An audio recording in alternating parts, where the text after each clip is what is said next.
ازيكم يا حلوين، عاملين ايه؟ واهلا بيكم تاني في قناتي. فيديو النهارده انا عارفه ان انا اتاخرت عليكم قوي في الفيديوهات، بس معلش كان حصل عندي شويه حاجات كده. ان شاء الله هعمل لكم فيديو اكلمكم عنه بالتفصيل ايه الحاجات اللي حصلت لي.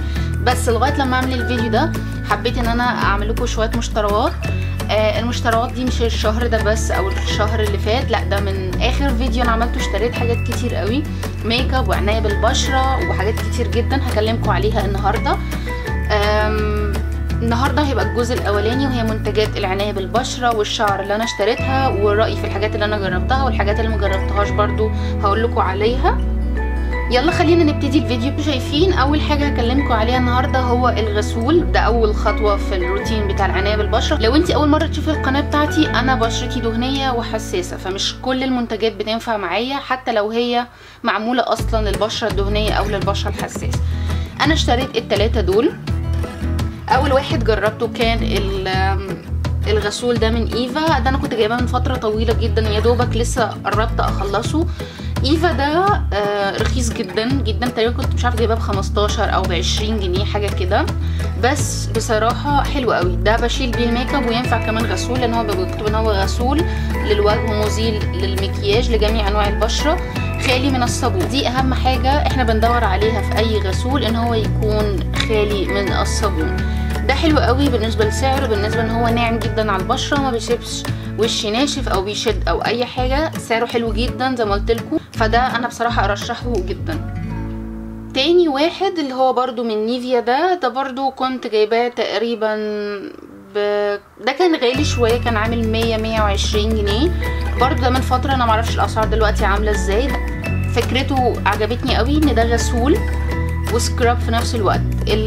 فيه من جوه حبيبات صغيره، فمنها وانتي بتغسلي وشك تعملي سكراب. هو مكتوب ان هو ديلي، وان هو للكومباينيشن والاويلي او البشره المختلطه والدهنيه. برضو ده حلو قوي، ما بينشفش البشره. ما عارفين ان اي حاجه فيها سكراب او بتعمل سكراب للوش بتتخلص او بتخليكي تتخلصي من الدهون الزياده اللي في بشرتك ساعات، او نسيب بشرتك ناشفه. ده ما بيعملش كده، ما طلعليش حبوب ولا هو ولا الاولاني بتاع ايفا.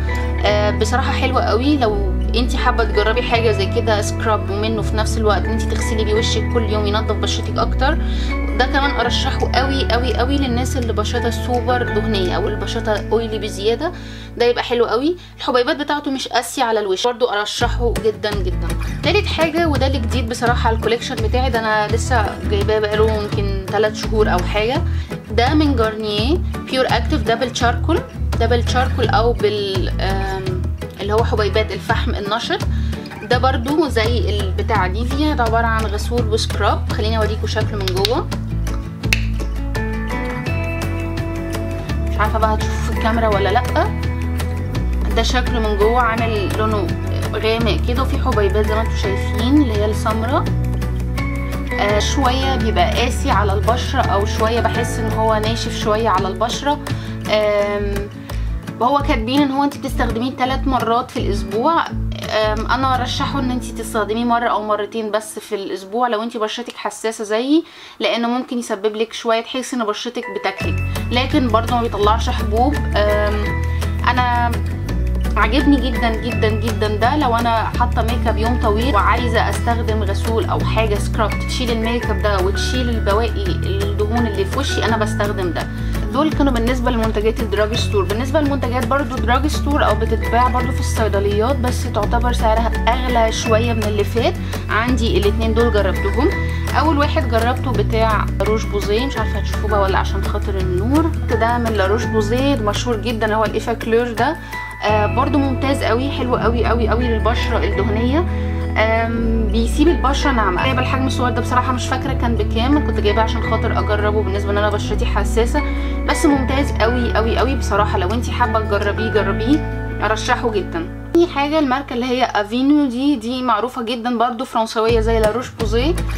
تقريبا كان نفس السعر. ده برضو حلو مش وحش، زي ما انتم شايفين. انا ما جربتوش كتير، يعني جربته 3 مرات او 4، فانا مش قادره احكم عليه دلوقتي، بس عامه او توتال انا شايفه ان هو لطيف، حنان على البشره وما بيسيبش حبوب لغايه دلوقتي. لما اجربه اكتر برضو هكلمكم اكتر عنه. للتونر انا برضو من الدراج ستور او من المنتجات بتاعه الصيدليه، انا جربت الاتنين دول. اول واحد بتاع نيفيا اشتريته مع الغسول بتاع نيفيا، مش عارفه بقى هتشوفوا ولا لا، زي ما انتم شايفين تقريبا خلصت نصه. حلو قوي، سنه بسيطه بسبب بشرتي ناشفه، وده عاده كل التونر او اي تونر بيعمل معايا كده، بس لطيف. ده للبشره العاديه للمختلطه، ما لقيتش بتاع البشره الدهنيه، فده عامه كان لطيف. كان نفس سعر الغسول، كان 150 جنيه. دي حاجه من الحاجات اللي انا ارشحها لك ان انت ممكن تستخدميها كاستخدام يومي. تاني واحد بقى، وده اللي كرهته جدا جدا جدا وما رشحوش لاي حد خالص، من لوريال، اللي هو اسمه ايج بيرفكت. ده انتي ايجينج. ده عموما الحاجات اللي هي مضاده لتقدم السن بتبقى مثلا للبشره الناضجه اللي مثلا فوق ال40 سنه. انا سالت البنت اللي كانت واقفه، قلت لها عندي حاجه و20 سنه، فده هينفع لي ولا لا؟ قالت لي ده حلو، ومنه كمان وقايه من تقدم السن. بس ده كان اسوأ حاجه انا اشتريتها في حياتي. خليني اقرب لكم شكله عشان خاطر لو شفتوه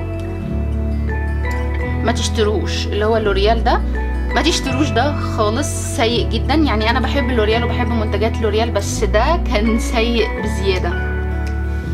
الفكره ان ده في حاجات، خليني اقول لكم معلومه سريعه بس، او حاجه واحده خلتني اكره ان انا التونر ده ما اشتريوش تاني، انه طلع لي حبوب في كل حته في وشي. حتى الحاجات اللي عمري ما طلع لي فيها حبوب، التونر ده طلع لي فيها حبوب. فنصيحه ما تشتريوش.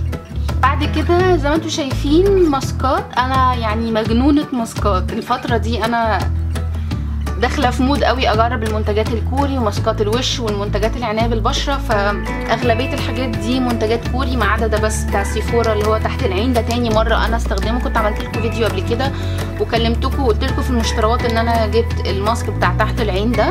دي تاني مره انا اجيبه. بصراحه ده كان عامل تقريبا $4.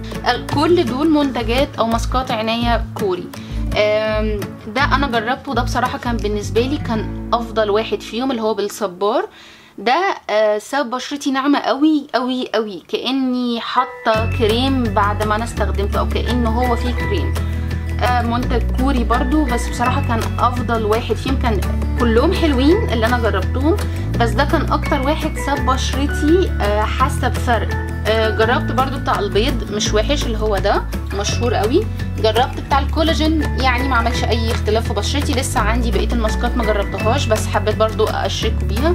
بعد كده المناديل دي لازاله الميك اب، او الميك اب وايبس، ميك اب ريموفر وايبس. بصراحه المناديل دي ممتازه. يعني خليني بس عايزه اوريكم المناديل دي من نيوتروجينا. بصراحه ممتازه. دي تقريبا رابع او خامس علبه عندي. انا كنت كلمتكم عن افضل مزيل ميك اب سايل للبشره الدهنيه او لجميع انواع البشره.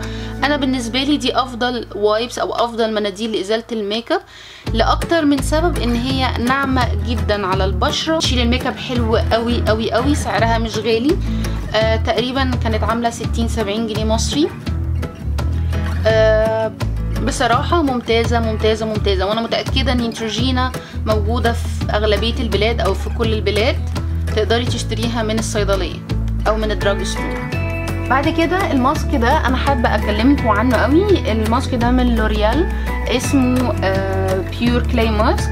اللي متابعني على الانستجرام يعرف ان متهيألي ان هما شافوا الماسك ده. انا عملت عليه بوست على الانستجرام، كلمتكم عنه قد ايه هو حلو، قد ايه لطيف جدا على البشرة الدهنية، قد ايه ممتاز. بس بما ان انتوا يعني الناس اللي مش متابعيني على الانستجرام، هسيب لكم الانستجرام بتاعي تحت. ساعات بعمل ريفيوهات كده لما بقدرش اعمل فيديو على حاجه صغيره زي كده، بعمل على الانستجرام. طيب ايه هو ده؟ لوريال نزلت 3 ماسكات صينيه جديده. ده واحد منهم، ونزلت واحد تاني لونه بيج، وواحد تاني لونه او اللي هو الشاركو لونه شويه غامق بالفحم. ده انا جبت ده ليه؟ ده بينظف المسامات زي مقشر، هما كاتبين عليه اكسفوليت انود. يعني ده بينظف المسامات، بيعمل اكسفوليت او تقشير للبشره، بيشيل الدهون كلها والطبقه الميته اللي على وشك اللي بتسبب او انتاج للدهون زياده وانسداد للمسامات. ده شكل العلبه، مش هيفوكس عشان الاضاءه. ده شكل العلبه، محفور من فوق الاسم بتاع لوريال. مش عارفه بقى مش هتبان ولا لا. ده شكله العلب، ده شكل الماسك من جوه. بيجي تفتحيه كده وده شكله من جوه. هو باين على الشاشه ان هو بينك او بامبا فاتح، بس هو في الحقيقه اغمق من كده شويه. مش عارفه واخدين بالكم ولا لا، خليني اقرب لكم. هو محبب شويه من جوه. ده ماسك تيني عادي زي كل الماسكات التينيه، وانس ان انا بحطه على بشرتي. انا استخدمته بقالي فتره اهو، بس زي ما شايفين العلبه زي ما هي، لان انتي بتستخدمي حاجه بسيطه جدا. ده انا بستخدمه مره واحده في الاسبوع. ماسك تيني عادي بحطه على وشي، بفرده، بعد كده بستنى لغايه لما بينشف. زي ما انتوا شايفين فيه حبوب، او بعد ما بتحطيه وانتي بتغسلي وشك الحبوب دي بيقولوا ان هي بتعمل على سكراب او اكسفوليت او ازاله البشره او ازاله الطبقه اللي فوق البشره الزياده اللي بتسبب لك الحبوب او بتقفل المسام عندك، وبعد كده في مستقبلا ممكن تسبب لك رؤوس سودا. ده بينظف المسامات حلو قوي، هما كاتبين كده وهو فعلا بيعمل كده. بعد كده كمرطب او الحاجات الترطيب للوش انا جبت الاتنين دول. في حاجه جبتها من ذا بادي شوب اللي هو فيتامين اي اسنس، ده لوشن زي ما انتم شايفين. هو سائل مش كريم او حاجه، بس ممتاز ممتاز ممتاز. انا جبته بتاع فيتامين اي. الفيتامين اي زي ما انتم عارفين فوائدها كتير جدا للبشره، ده ممتاز قوي بجد، ارشحه جدا لو عايزه تجيبي حاجه تستخدميها كلوشن قبل المرطب بتاعك. هما كاتبين انتي تقدري تستخدميه كمرطب او تحت المرطب بتاعك. حلو قوي، فرق كتير في بشرتي. لو حابين اعمل لكم ريفيو مفصل عنه قولوا لي، لان انا بقالي كذا شهر بستخدمه، يعني تقريبا خلصت ربعه اهو.